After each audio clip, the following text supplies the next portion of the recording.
हरे कृष्ण। कुंती महारानी श्रीमद् भागवतम में एक सुंदर प्रार्थना कहती हैं। त्वयि मे अनन्य विषया मतिर्मधुपते सकृत रतिम उद्वहताद अधा गंगे वोघम उदन्वती। ये श्रीमद् भागवतम की प्रार्थना भगवत गीता के एक सुंदर सिद्धांत को दर्शाती है। भगवत गीता में एक बहुत सुंदर क्वालिटी बताया है, स्थैर्यम। तो हम 13.8 डिस्कस कर रहे हैं भगवत गीता का, और उसमें पिछली बार हम शौचम पे डिस्कस कर रहे थे कि क्लीनलीनेस कितना इंपॉर्टेंट है सत्व गुण के लिए, और क्लीनलीनेस के आधार पे ही हम भक्ति कर सकते हैं। अनक्लीन प्लेटफॉर्म पे भक्ति नहीं की जा सकती, जिंदगी के स्तर पे भक्ति नहीं की जा सकती। क्लीनलीनेस जरूरी है सत्व गुण के लिए। और जैसे ही अनक्लीन होता है तो रजोगुण के विचार आने लगते हैं, लालच आता है, वासना बढ़ती है, क्रोध आता है। लेकिन जैसे ही क्लीन हो जाता है सब कुछ, हमारा वातावरण, हमारा शरीर, हमारे वस्त्र, हमारा आसपास का प्रकृति को साफ रखते हैं जब अपने आसपास की, तो उस सबसे भक्ति में प्रभाव पड़ता है। तो आज का जो हमारा टॉपिक है स्थैर्यम। स्थैर्य मतलब स्थिरता। मतलब जिंदगी में बहुत सारे उतार चढ़ाव आएंगे, लेकिन व्यक्ति को फिर भी अपने लक्ष्य स- के ऊपर उसकी दृष्टि हमेशा रहनी चाहिए। One should remain focused. और इसके लिए हम कुंती महारानी की प्रार्थना चर्चा कर रहे हैं कि कैसे गंगा माई जो है, गंगा जी जो है, गंगा का जो जल है वो ऐसे रफ्तार से प्रवाह होता है। जिन लोगों ने कभी गंगा के दर्शन नहीं किए उनको जरूर एक बार किसी ऐसे तीर्थ पे जाना चाहिए जहां गंगा जी के दर्शन होते हैं। और गंगा नदी कितनी फास्ट, कितनी रफ्तार से दौड़ती हैं समुद्र की तरफ। और कुंती महारानी उन गंगा जी के दर्शन करके अपनी प्रार्थना बोलती हैं, त्वयि में अनन्य विषया। हे भगवान, हे श्री कृष्ण। श्री कृष्ण सामने खड़े हैं उनके, और वो श्री कृष्ण को बोल रही हैं, मेरी चेतना, मेरी भावना, मेरी भक्ति, मेरे भाव आपकी तरफ उस रफ्तार से दौड़े जैसे गंगा समुद्र की तरफ दौड़ती है। मतिर मधु पते सकृत। मतिर मेरी चेतना, मेरी मति। किसी को जब भक्ति में लोग कोई किसी को प्रणाम करते हैं तो आशीर्वाद देने का तरीका होता है, कृष्णेर मतिर अस्तु।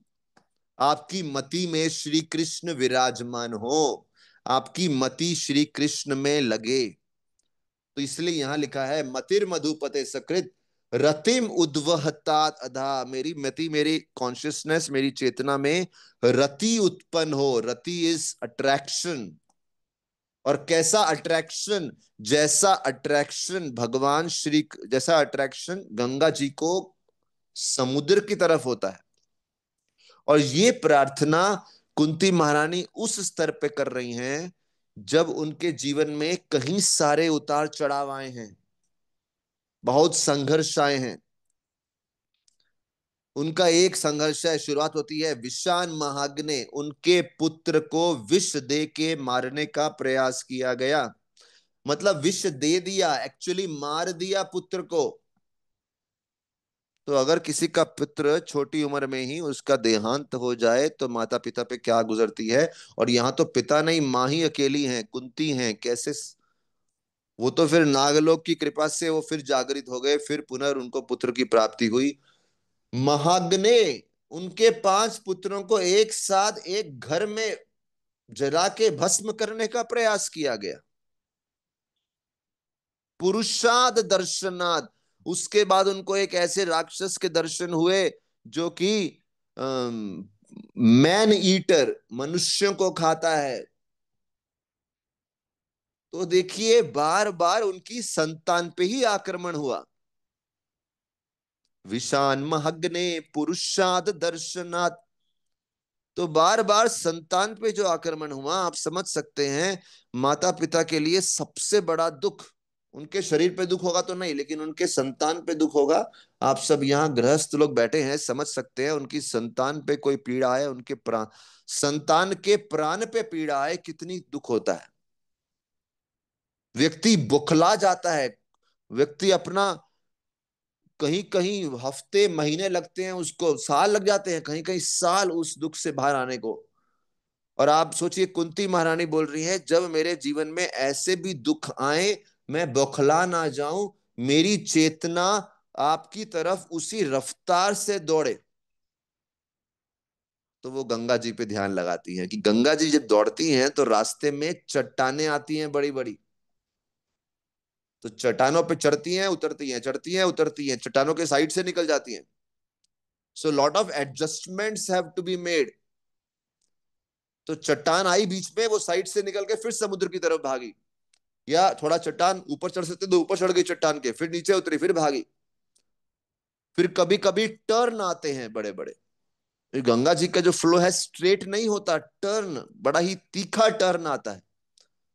तो सडनली लाइफ में कभी कभी चेंज आते हैं, और ऐसे चेंज आते हैं हमारे आसपास का सब कुछ चेंज हो जाता है। तो एक जीवन में तीखा टर्न लेना पड़ता है, कभी कभी यू टर्न लेना पड़ता है, बहुत कुछ टर्न आते हैं जीवन में। तो वो टर्न आए, जब वो ऑब्स्टेकल आए, वो चट्टाने आई, बोल रहे हैं मैं रुकना नहीं चाहिए, मैं घबराना नहीं चाहिए, मेरी रफ्तार कम नहीं होनी चाहिए, मेरी रफ्तार आपके चरणों की तरफ, मतलब और कुछ दिखना ही नहीं चाहिए, बस चलो, थोड़ा मुड़ के जाएंगे, थोड़ा सीधे जाएंगे, थोड़ा टेढ़ा हो जाएंगे, लेकिन किसी तरह से तो समुद्र की तरफ पहुंच जाएंगे। तो इसे बोलते हैं स्थिरता, स्टेडीनेस इंग्लिश में बोलते हैं, बीइंग स्टेडी इन भक्ति।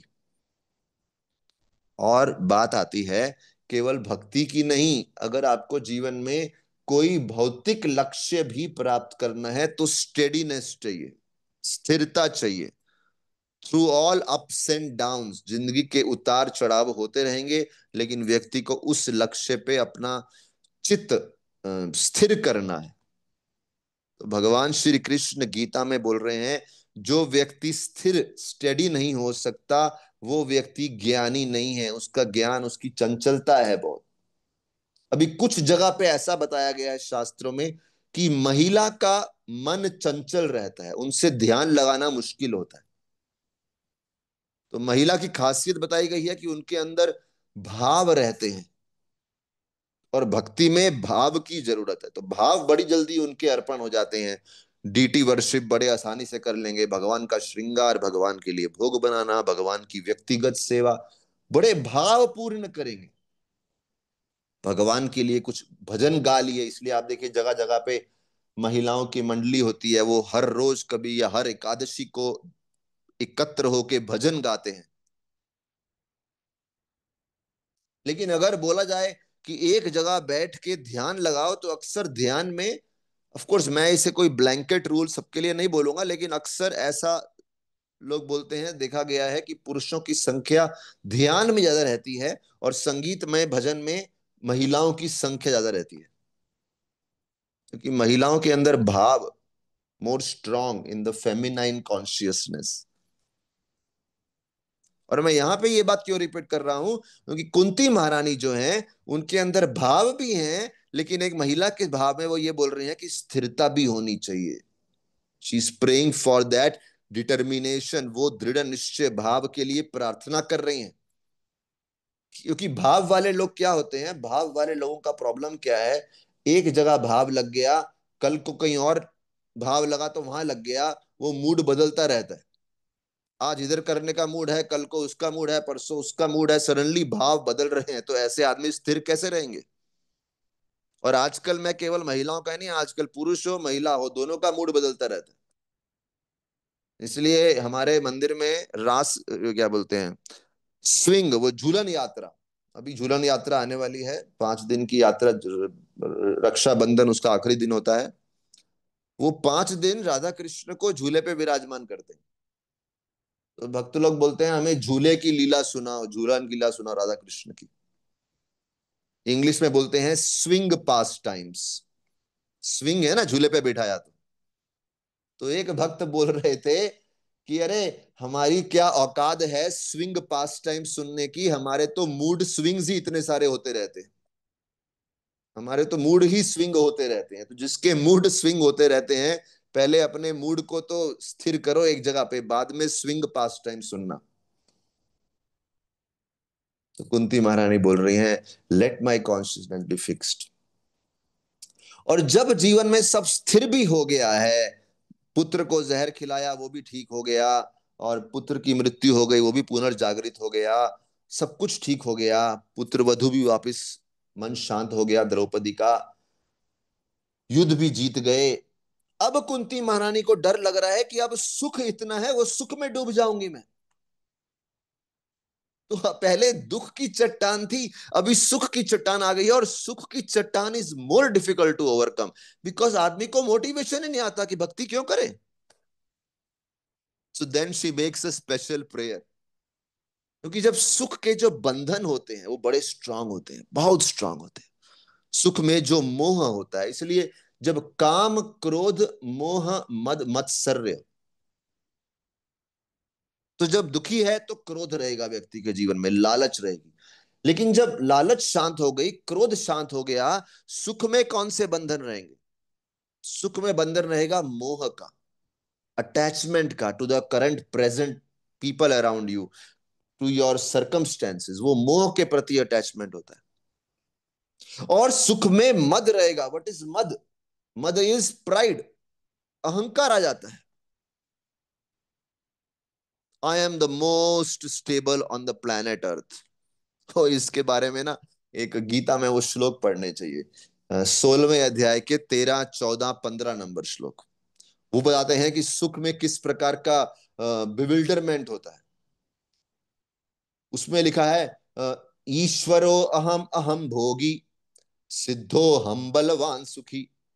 तो वो बोलते हैं कि ये, और यहाँ पे जो 16वें अध्याय का ये श्लोक बता रहे हैं, इसमें बता रहे हैं कि ये जो है, ये आसुरी गुण हैं, जो बाहर से दिखने वाले पुण्य आत्मा में अंदर होते हैं। क्या होते हैं?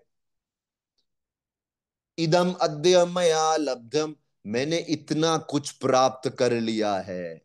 इमम प्राप्स्य मनोरथम, इतनी इच्छाएं पूरी कर ली हैं, और अब थोड़ी इच्छाएं बची हैं, वो भी पूरी हो जाएंगी। इट्स लाइक किसी का अगर लक्ष्य है कि मेरा अभी तक किराए पे रह रहा था, अभी एक खुद का मकान, पक्का मकान होना चाहिए, अब मेरा मकान लगभग बन गया है। इमम प्राप्स्य मनोरथम, इदम अस्ति इदम अपि में भविष्यति पुनर्धनम, आज छोटे घर में आया हूं, कल बड़े घर में जाऊंगा। असौ मया हत शत्रुर, मैंने अपने एनिमीज को, जो ओपोनेंट्स थे, उनको दिखा दिया है कि I am better than you. तुम अभी तक किराए के मकान में रह रहे हो, अरे मेरे को देखो ना, खुद का मकान आ गया। असौ मया हत शत्रुर हनिष्य चापरानपि, ईश्वरो अहम, मैं ईश्वर हूं, मैं अपने क्षेत्र का ईश्वर हूं। अहम भोगी, मैं भोगता हूं। सिद्धो हम बलवान सुखी, मैं सिद्ध हूं, परफेक्ट, बलवान सुखी, मैं सबसे ज्यादा बलवान हूं, सुखी मैं सुखी हूं। और भगवान बोल रहे हैं ये आसुरी गुण है, क्योंकि यहाँ पे व्यक्ति को मोह हो गया है। तो 3 श्लोक है, मैं लास्ट पढ़ूंगा इसका। आढ्यो अभिजनवान अस्मि, को अन्यो अस्ति सदृशम मया, यक्षे दास्यामि मोदिष्य। ही सेज, आढ्यो अभिजनवान अस्मि, बोलते हैं आई एम द वेल्दी मोस्ट, और मैं सराउंडेड हूं, और एरिस्टोक्रेटिक रिलेटिव्स, को अन्यो अस्ति सदृशम मया, कोई है जो मेरे जैसा, आओ सामने आओ, कोई है जो मेरे जैसा। यक्ष्य, अब देखो मैं जिस लेवल का यज्ञ करता हूं कोई नहीं कर सकता। तो यहां यज्ञ की मतलब बात केवल हवन से नहीं हो रही, यज्ञ की तुलना हो रही है कोई भी बड़ा रिचुअल, कोई भी बड़ा समारोह किया आपने, तो देखो मैं जिस लेवल का समारोह करता हूं कोई नहीं कर सकता। दास्यामी, मैं जिस लेवल का दान देता हूं कोई नहीं दे सकता। मोदिष्य, and I will enjoy that position. And end में भगवान, मतलब हम सब ना अपने अपने क्षेत्र में इन सब भावनाओं से गुजर रहे हैं। नो बडी कैन फील कि ये सब, मतलब हम सब जितने लोग यहाँ बैठे हैं ना, सब अपने अपने क्षेत्र में कहीं ना कहीं इस भावना से गुजर रहे हैं। एंड देन भगवान एक झापड़ मारते हैं, बोलते हैं इति अज्ञान विमोहिता। देखिए शब्द आ गया ना, विमोहित। You see, enjoy that word. इसमें बोलते हैं इति अज्ञान विमोहित, इस प्रकार से वो अज्ञान से मोह में चला गया, बिकॉज ऑफ हिज ऑपुलेंसेस। तो कुंती बोल रही हैं, coming back to Kunti and स्थिरता, कुंती बोल रही हैं अथ विश्वेश विश्वात्मन विश्व मूर्त स्वकेशु में, फर्स्ट कैंटो में आई थिंक 41 या 42 श्लोक है 8वें चैप्टर का, कि अथ विश्वेश विश्वात्मन, आप विश्व के स्वामी हैं, विश्व मूर्त स्वकेशु में स्नेह पाशम इमम छिंदी, मुझे इस सुख में स्नेह के पाश ने बांध लिया है। और जब स्नेह के पाश ने बांध लिया है, आपका नाम जब, आपका आश्रय, आपके चरणों के प्रति आकर्षण ही नहीं हो रहा, स्नेह पाशम इमम छिंदी, तोड़ दो इस स्नेह के पाश को। So I am telling you, if anybody you love and that person does not treat you, और आपको झटका लग, does not treat you properly, आप किसी के लिए बहुत कुछ करते हैं और वो व्यक्ति आपके साथ ढंग से रेसिप्रोकेट नहीं करता, बहुत पीड़ा होती है, पीड़ा होती है, बहुत पीड़ा होती है, लेट्स नॉट डिनाई इट। लेकिन कहीं ना कहीं फिलॉसफी का सहारा लेके आइए उसको सेलिब्रेट करते हैं कि जब इसने हमारा अपमान किया तो इसी बहाने स्नेह पाश तो टूट गया, नहीं तो स्नेह पाश बंध गया था। और स्नेह पाश बंधने की वजह से मेरी भक्ति कमजोर हो गई थी। आज जिस व्यक्ति से सब कुछ इतना एक्सपेक्टेशन रखा था कि ये हमारे साथ खड़ा होगा, वही हमारे विपरीत हो गया, बाप रे। And then you understand Krishna is the only shelter. तो कुंती बोल रही हैं, हे भगवान मेरा स्नेह पाश तोड़ दो। और मैं आपको ईमानदारी से बताऊंगा, ये प्रार्थना बोलते हुए भक्तों की जीभ कांपती है, क्योंकि जब टूटता है स्नेह पाश तो बहुत पीड़ा होती है। लेकिन कुंती महारानी भी, उनकी भी जीभ कांप रही होगी, लेकिन हृदय पे पत्थर लग के रख के बोल रही हैं, भगवान स्नेह पाश तोड़ दो, ताकि मेरी मति जो गंगा के समान है, मेरी मति जो गंगा के समान है, उसके अंदर रफ्तार आए, आपके चरणों के प्रति भागने की रफ्तार आए। वो रफ्तार आ नहीं रही कि स्नेह के पास बंध गए हैं, पास इज रस्सी। Isn't it beautiful. और वो बोल रही है मुझे स्थिरता चाहिए, स्थैर्य दो, स्थैर्य। एंड स्थैर्य किस में ना, somebody में से कोई अगर बहुत चंचल है, बच्चा घर में भाग रहा है भाग रहा है, आप बोलेंगे अरे स्थिर हो जाना, लाइक। लेकिन यहां बोल रहे हैं स्थिरता किसको? तो कभी कभी लोग बोलेंगे शांति से बैठने को स्थिरता है, शांति से बैठने को स्थिरता है। जैसे हम जप करते हैं तो शांति से बैठ के जप करो, लेकिन हमारे अंदर जो भाव उठ रहे हैं उसमें शांति नहीं होनी चाहिए, भाव कृष्ण के प्रति रफ्तार से भागने चाहिए। इसलिए भक्ति के 8वें स्तर का नाम ही भाव भक्ति है। जब भक्ति प्रोग्रेस होती है, श्रद्धा, साधु संग, भजन क्रिया, निष्ठा, रुचि, एटसेट्रा एटसेट्रा, एंड में भाव आता है। भाव जागृत हुआ, जैसे सूरज की किरण, पहली किरण जागृत हुई सुबह सुबह, तो आपने सडनली रोशनी के प्रकाश के दर्शन किए। ऐसे ही जब भक्ति की पहली किरण हमारे हृदय में जागृत हुई, भाव उत्पन्न हुए, सो दैट भाव रफ्तार हैज टू ग्रो। तो स्थिरता शांत बैठने को भी बोलते हैं, लेकिन स्थिरता उस स्पीड को भी बोलते हैं। ये स्पीड स्लो नहीं होनी चाहिए जब ऑब्स्टिकल सामने आ जाए। और ऑब्स्टिकल किसका? हैप्पीनेस और डिस्ट्रेस, दोनों का, सुख का और दुख का। तो एक कुंती महारानी की प्रार्थना से हम स्थिरता पे टिप्पणी करने का प्रयास कर रहे हैं। और क्योंकि जल की बात हो रही है, गंगा जी का जल है, we are talking about water, so water से क्या हम सीख सकते हैं? H2O, इंग्लिश जो साइंस जानते हैं, वाटर को H2O बोलते हैं। तो H और O है ना, H का एक मतलब है ह्यूमिलिटी। तो आप देखो कहीं भी पानी डालोगे ना, पानी बिल्कुल नीचे जाके बैठ जाएगा, पानी कभी ऊपर तैरेगा नहीं। पानी टेक्स द लोएस्ट पोजीशन। और ओ से मतलब क्या है? Open mindedness. ओपन माइंडेडनेस, खुले विचार, मतलब नैरो माइंडेड नहीं होना चाहिए कि बस this is the only way. खुला विचार, नए नए रास्ते दिखेंगे जीवन में, नए नए विचार दिखेंगे, नए नए ओपिनियंस दिखेंगे। Are we open to that? तो जैसे मैंने बताया, गंगा जी सीधे जा रही हैं, सडनली उनको टर्न लेना पड़ेगा। टर्न लेना पड़ता है तो सडनली बोलेंगी, हिम्मत कैसे हुई मेरा रास्ता बदलने की, मैंने अपना ओपिनियन रखा तो रखा। No, it doesn't work like that. वो बोल रहे open mind, ready to take a turn. आप लेफ्ट जा रहे थे, किसी ने बोला राइट जाओ, ओके, टर्न लेने के लिए रेडी है। So like this. And then another example which comes, स्थिरता का दूसरा उदाहरण क्या है? ध्रुव महाराज।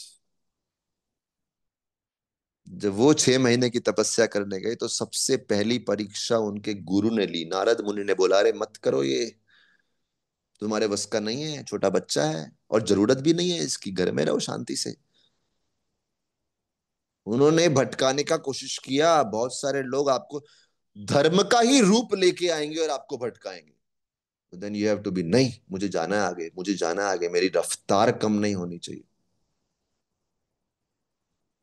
लेकिन यहां पे देखिए एक कॉन्ट्राडिक्शन, एक विपरीत चीज पे ध्यान देना चाहिए।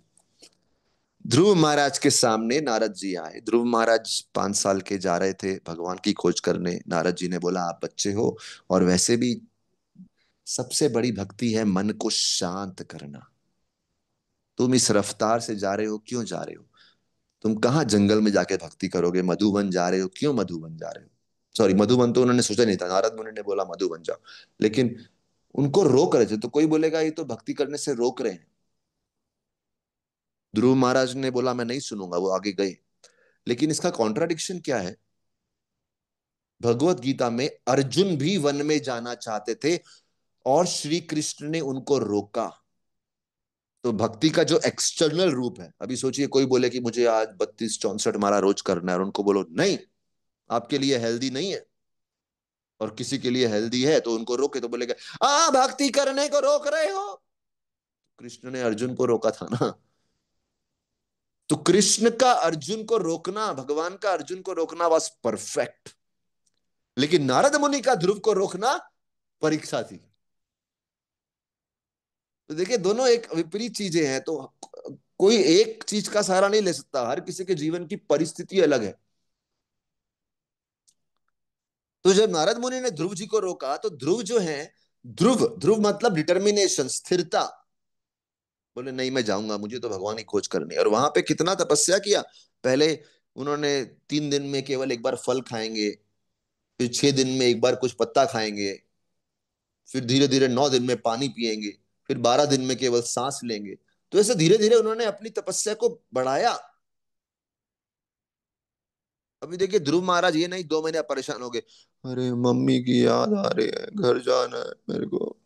तो स्थिरता मतलब कोई मोह ने उनको आकर्षण नहीं किया। सो सी वी गेट डिस्ट्रैक्टेड, घर की याद आ रही है, अरे अपना तो घर का भोजन नहीं खाया 4 दिन से, बहुत हो गया, घूम रहे हैं यात्रा में, चलो घर चलो, थोड़ा घर का दाल सब्जी खाएंगे तो शांति हो जाएगा मन। We get distracted very easily.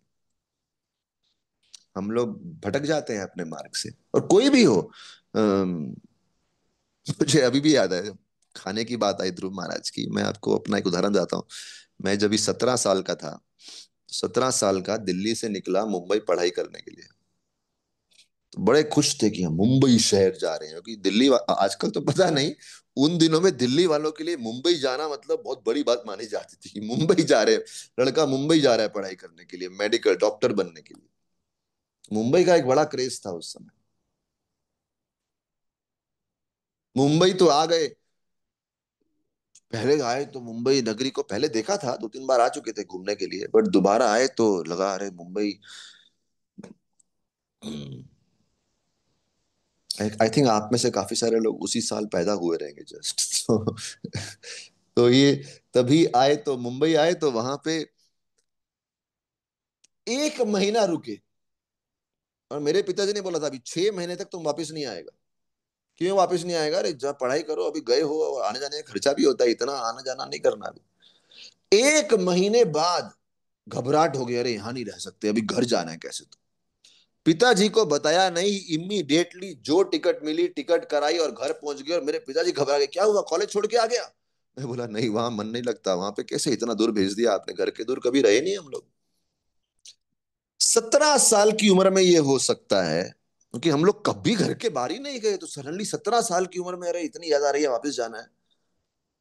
5 साल का बच्चा और वो जंगल में घूम रहा है। यहाँ तो कमरा दिलाया पिताजी ने, वहां पे खाने को एक मेस थी, कैंटीन था वहां, बढ़िया सुबह ब्रेकफास्ट लंच डिनर।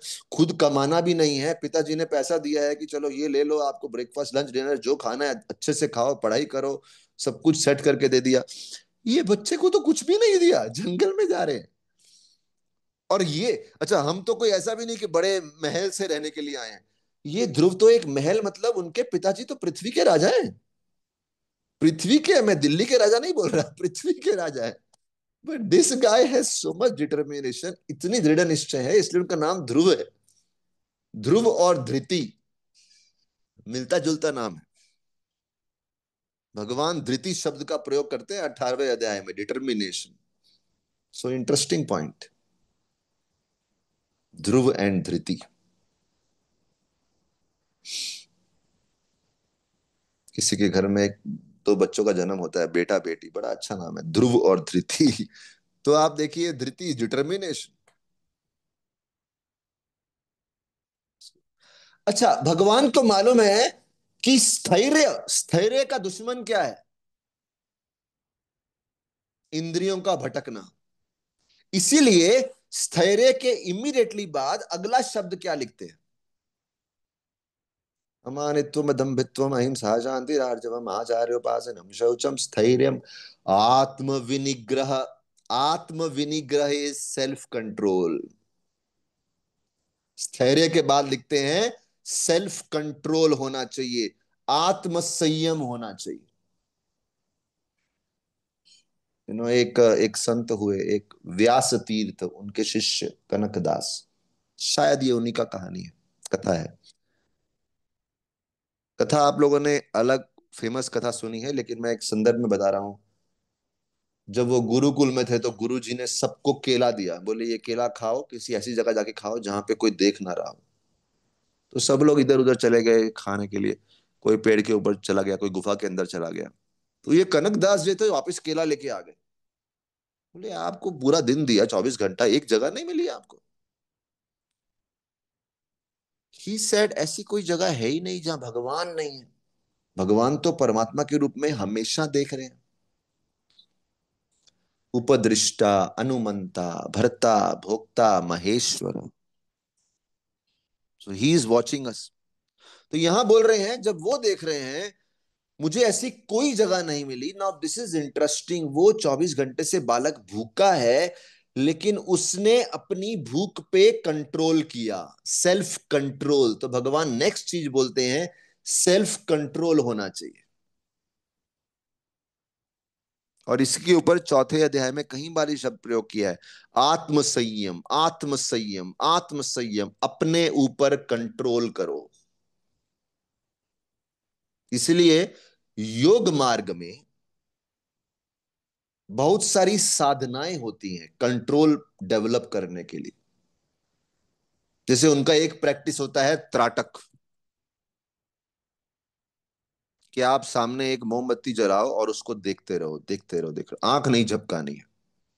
आंखों से पानी आती जा रहा है, आती जा रहा है, नहीं झपकानी है। अपने आप को कंट्रोल में ट्रेन करो। पहले जमाने में लोग साधना करते थे, पूरी चारों तरफ आग जला के बीच में बैठते थे, आत्म संयम। तो देखिए, गंगा जो बह रही है समुद्र की तरफ, वो भटक ना जाए, उसके लिए आत्म संयम चाहिए ना। और इमीडिएटली आत्म संयम के बाद अगला जो गुण आता है, ये सब कनेक्टेड है, एक लाइन से पूरा कनेक्शन है। इंद्रियार्थेषु वैराग्यम, इंद्रिय अर्थेषु वैराग्यम। इंद्रियों का जो, इंद्रिय जो अर्थ यानी सेंस ऑब्जेक्ट्स जो होती हैं, उनके प्रति अट्रैक्शन को कंट्रोल करना। जैसे हम जानते हैं, ये एक बड़ा अच्छा श्लोक है, कुरंग मातंग पतंग भृंग, कि कैसे जो भंवरा होता है, जो भंवरा या क्या बोलेंगे, मौत, जो आग की तरफ आकर्षण होता है जिसका, तो अगर एक घर में आग लगी है और कांच लगा है, ट्रांसपेरेंट आग मतलब रोशनी है, जल रही है, और बाहर कांच है, तो उसको आग की तरफ इतना आकर्षण है, वो बार बार कांच से टकराता रहेगा, मुझे अंदर जाना है, अंदर जाना है, अंदर जाना है, क्योंकि उसकी आंखें उस रोशनी की तरफ आकर्षित होती है। और अगर वो नहीं जा सकता, वो बेचैन रहेगा, बेचैन रहेगा, और अगर कोई कांच तोड़ दे या कांच खोल दे तो वो भागता हुआ उसकी तरफ जाएगा और आग में भस्म हो जाएगा। कभी कभी कुछ कीड़े लाइट की तरफ आकर्षित होते हैं और सब लाइट की तरफ आके फिर मर जाते हैं वहां पे। तो बोल रहे हैं, ये जो प्राणी है इसका केवल एक इंद्रियां, सिर्फ आंखें, उसकी बर्बादी का कारण बनती हैं। एक आंखें जो थी, उनके अंदर तड़प थी आकर्षण की, और उसकी वजह से वो बर्बाद कर दिया, उसको मार दिया उसको। फिर बोलते हैं, जो एक भंवरा होता है जो सुगंध के कारण कमल के फूल की तरफ आकर्षण होता है। तो कमल का फूल है जो सूरज की रोशनी से खिल उठता है, और जैसे ही सूर्य अस्त होता है, कमल बंद हो जाता है, तो वो उस फूल पे जाके बैठ जाता है, और अपना नाक से वो इतना कमजोर हो जाता है। कैसे कमजोर? उसका नाक जो है उसकी सुगंध की तरफ इतना आकर्षित है कि उसका मन कमजोर हो जाता है, उसको छोड़ने की इच्छा ही नहीं रखता। That fragrance makes the person mad. तो वो उस कमल का फूल जैसे ही बंद हो गया, ये उसके अंदर बंद हो गया। इनफैक्ट इसकी तुलना किया की गई है, वो जो प्राणी है जो बंद हो गया, उसके अंदर इतनी क्षमता होती है कि अगर एक लकड़ी है, वेरी वेरी स्ट्रॉन्ग वुड, वो उस वुड को पियर्स करने का, उस वुड के अंदर छेद करने का शक्ति रखता है, अपने शरीर से उत्पन्न केमिकल के माध्यम से। जो एक लकड़ी स्ट्रॉन्ग वुड के अंदर, एक पेड़ के अंदर छेद कर सकता है, वो भूल जाता है अपनी शक्ति को, और एक कमल के फूल के अंदर छेद नहीं कर सकता।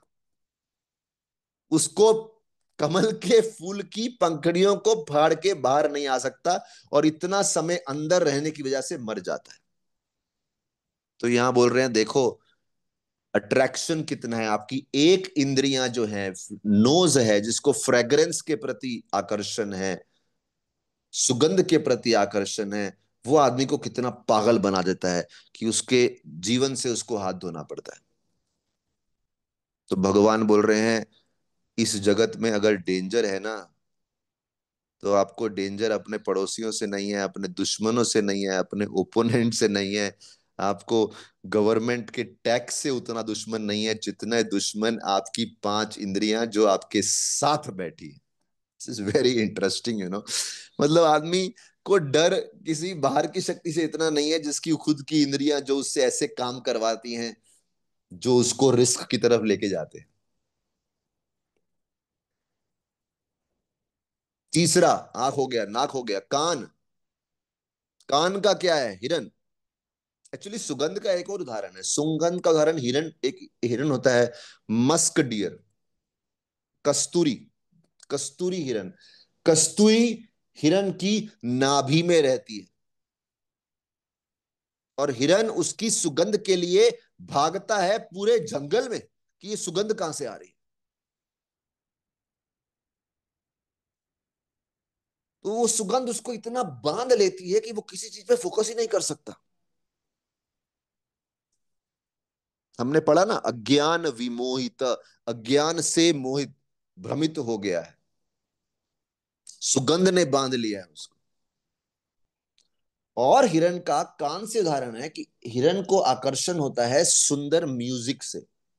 कोई अगर अच्छा बांसुरी बजाए, तो शिकारी बांसुरी के माध्यम से हिरन को अपनी तरफ आकर्षित करता है। हिरन को मालूम भी हो ना कि अगर वो मौत की तरफ जा रहा है, कि शिकारी उसको मार डालेगा, लेकिन वो कंट्रोल नहीं कर सकता, उसके कान उसके पागल हो जाते हैं वो बांसुरी सुन के। और उसी प्रकार से जीभ जो है, मछली की जीभ, मछली को जो जो नेट डालते हैं मछियारा, उसमें जो भोजन अटका देते हैं, मछली फंसती है उस भोजन के माध्यम से। और हाथी, हाथी को शिकारी कैसे पकड़ता है? हाथी का चमड़ी बड़ा मोटा होता है, बहुत रफ होता है, अगर आपने हाथी को देखा हो तो शायद हाथी को, लेकिन हाथी जितना ही रफ स्किन है उसका, इतना चमड़ी मोटा है, लेकिन उसकी सबसे बड़ी वीकनेस क्या है? Sense of touch. जब एक शी एलिफेंट, एक हथनी आके उसको स्पर्श करती है, वो पागल हो जाता है, वो अपनी इंद्रियों पे संयम खो बैठता है, वो भागता है उसके पीछे, भागता है उसके पीछे। और शिकारी ने रास्ते में एक गड्ढा बना के रखा है, जिस गड्ढे में वो गिर जाता है। सो भगवान यहाँ पे हमें बता रहे हैं, इंद्रिय अर्थेषु वैराग्यम, बोले अरे इन पांच प्राणियों का तो एक एक सेंस उनको पागल करता है। इंसान के तो पांचों सेंसेस एक्टिव हैं, पांचों इंद्रियां एक्टिव हैं। इंद्रिय श्रोत्रम चक्षु स्पर्शनम च रसनम ग्रहणम एव च अधिष्ठाय मनश्चायम। और ये पांच जो हैं, मन को केंद्र बना के रखे हैं, और मन के अंदर पांचों के एक्सपीरियंस जमा हैं।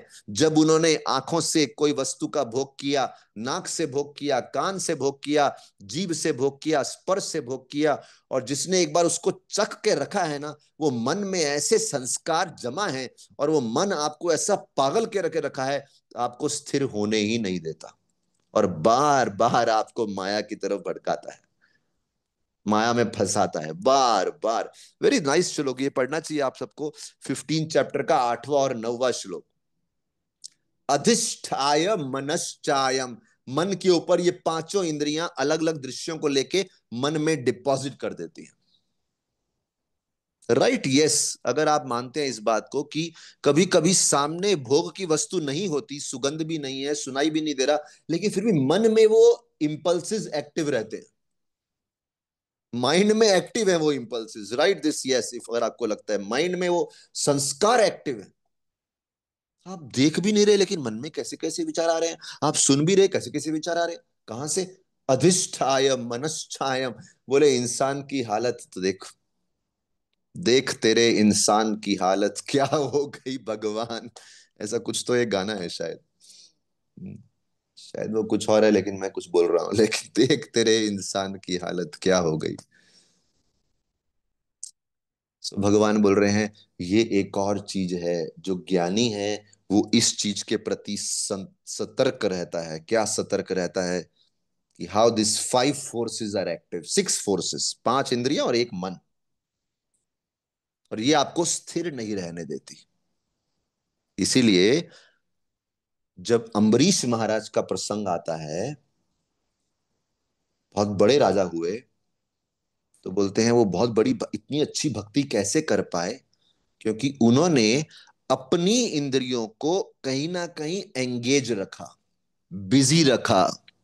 कभी कभी लोग पूछते हैं प्रभु जी हमारा मन बड़ा भटकता है, इंद्रियां बड़ा भटकती हैं। मैं उनको बोलता हूं हम सबका भटकता है, और हम सब उससे बचने के लिए क्या करते हैं? हम सबको कहीं ना कहीं से ज्यादा सेवाएं और एंगेजमेंट ढूंढनी है। जब हमारा मन एंगेज रहेगा, तो अम्बरीश महाराज क्या लिखते हैं? सवै मन कृष्ण पादार विंदयोर वाचांसी वैकुंठ गुणानुवर्णने। उनकी वाणी वो बिजी रखते थे। अगर आपको कहीं मौका मिला है कृष्ण कथा करने का, बी हैप्पी, क्योंकि वो नहीं करेंगे तो वाणी कहीं गलत जगह पे प्रयोग होगी। आपको अगर एक लेक्चर देना होता है, उसके लिए पूरा मेहनत, पूरे हफ्ता मेहनत करनी पड़ती है कि सही चीज मुख से निकले। तो सोचो ना कितना एब्जॉर्प्शन हो गया। इतना एब्जॉर्प्शन भक्ति के किसी और अंग में नहीं होता। नाम जप में एब्जॉर्प्शन नहीं होता, डीटी वर्शिप में इतना एब्जॉर्प्शन नहीं होता, जितना कथा करने में एब्जॉर्प्शन लगता है। क्योंकि बाकी सब में आपका मन भटक सकता है, क्योंकि इसके लिए आपको पूरा हफ्ता एब्जॉर्ब करना पड़ता है। ऑफ कोर्स जिनका नाम जप में रुचि है उनका नाम जप में होता है, जिनका डीटी वर्ship में रुचि है होता है, लेकिन यहाँ मैं एक कथा का एक स्तुति बता रहा हूँ, कथा करना कितना पावरफुल चीज है। फिर बोलते हैं मेरे हाथ बिजी हैं कोई ना कोई सेवा करने के लिए, मेरे पांव बिजी हैं बार बार तीर्थ जाने के लिए, बार बार मंदिर जाने के लिए, बार बार किसी सेवा के काम के लिए, पर्यटन करने के लिए। तो मेरे सारे सेंसेस बिजी हैं, and because they are busy कहीं भटकने का मौका नहीं मिलता। तो दो लोग बोलते हैं मुझे फ्री टाइम चाहिए, वो सबसे बड़ी माया है। फ्री टाइम से ज्यादा हमेशा बोलो मुझे बिजी टाइम चाहिए, बिजी टाइम चाहिए। हमारे संस्था में ऐसा अक्सर बोलते हैं कि अगर कभी सोच रहा हो ना किसको सेवा दो, उस व्यक्ति को सेवा दो जो सबसे ज्यादा बिजी है, क्योंकि वो टाइम निकाल लेगा। और जो खाली बैठा है ना वो कभी टाइम नहीं निकालेगा, उसके पास हजार कारण है खाली बैठे रहने के। बोले सेवा देना है तो उसको पकड़ो who likes to be busy, because he values सेवा, वो सेवा को वैल्यू करता है। ऑफ कोर्स कभी कभी भक्तों को आराम भी करना चाहिए, अपने शरीर को मन को आराम देना चाहिए, वो भी एक अलग पहलू है। लेकिन कहने का मतलब है बिजी रहना बहुत जरूरी है, मन भटकता रहता है। कोई सेवा आए यस बोल दो, हाँ यस यस यस, क्योंकि सेवा नहीं करेंगे तो कहीं और भटकेंगे। सो लाइक दिस, हम ज्ञान के अंगों पे चर्चा कर रहे हैं, और आज हमने 3 अंगों पे चर्चा किया। कुंती महारानी कैसे स्थिर रहती हैं या स्थिर रहने का प्रयास कर रही हैं, उनको रफ्तार। और याद रखना स्थिर मतलब केवल शांत बैठना नहीं, आपके भाव की रफ्तार। शरीर को शांत करो, मन को शांत करो, लेकिन भाव की रफ्तार गंगा के प्रवाह जैसी होनी चाहिए, अनस्टॉपेबल। एंड देन हमने डिस्कस किया उसमें ऑब्स्टेकल क्या है, हमारा मन विचलित होता है, इसलिए बोल रहे हैं आत्म संयम। क्या है वो? स्थैर्य, आत्म विनिग्रह, सेल्फ कंट्रोल। हमने बात किया वो केले का उदाहरण। 24 घंटा भूखे रहेंगे लेकिन कंट्रोल किया, क्योंकि गुरु जी को बताना है ऐसी कोई जगह मिली नहीं जहाँ कोई नहीं है।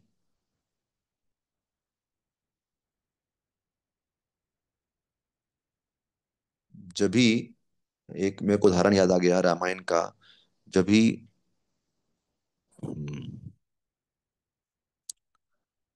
दशरथ महाराज को समाचार देना था कि राम जी ने धनुष तोड़ दिया, शिव धनुष, माता सीता के साथ विवाह करें या ना करें।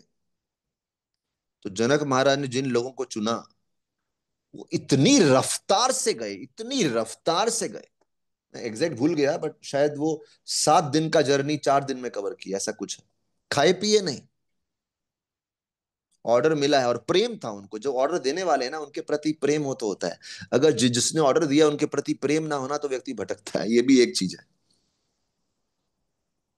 अगर प्रेम नहीं है तो व्यक्ति सोचता है क्यों करूं, मेरे को नहीं करनी है सेवा। लेकिन जैसे ही प्रेम होता है आदमी अपनी रफ्तार बढ़ाता है, बोले करना ही है। तो उन्होंने आत्म संयम रखा, सेल्फ कंट्रोल। रास्ते में कोई टाइम पास नहीं किया, कोई किसी नुक्कड़ पे बैठ नहीं गए, कहीं किसी गांव में नहीं चले गए चलो यार ये गांव घूमते हैं। हमने ये पर्वत नहीं घूमा, हमने ये झरने में वाटरफॉल में स्नान नहीं किया। वो 10 जगह रुक नहीं गए, देवर जस्ट फोकस, जाके दशरथ महाराज को ज्ञान दो। और ऐसे ही जब दशरथ महाराज का देहांत हुआ तो भरत को ज्ञान देना था कि अरे आओ घर पे आओ, उस समय भी फास्ट गए थे। तो एग्जैक्ट ड्यूरेशन में भूल गया बट आत्म संयम। एंड देन आत्म संयम में हमको याद रखना है तीसरा चीज, इंद्रिय आर्थेषु वैराग्यम। वैराग्य दिखाना है किससे? अभी आंखों का आकर्षण हो रहा है, कान का आकर्षण हो रहा है, नाक का, जिह्वा का। So like this Shri Prabhupada ji ने अपने शिष्यों को ये सिखाया। शिष्यों ने पूछा प्रभुपाद जी अगर बहुत सेक्स डिजायर आए, काम वासना आए तो कैसे डील करना है? One of the tip Prabhupada ji के, स्टे बिजी। बिजी रहो किसी ना किसी काम में। जो मतलब काम वासना से बचने के लिए भक्ति के कामों में संलग्न हो जाओ। इतना बिजी रहो कि मन को उसके लिए समय ना मिले, ध्यान ना हो। So that's our challenge. We all have to stay busy. Thank you very much. Hare Krishna. Srila Prabhupada की जय। कुछ कमेंट या प्रश्न हो तो बता सकते हैं आप। और आप सबका बहुत बहुत धन्यवाद जिन्होंने यस लिखा है। और हमारे okay, so anybody wants to say anything? नहीं तो से करने के लिए तो आपको लेकिन अनम्यूट फैसिलिटी देना पड़ेगा। किसी को अनम्यूट करना है तो कर सकते हैं, नहीं तो आई गिव यू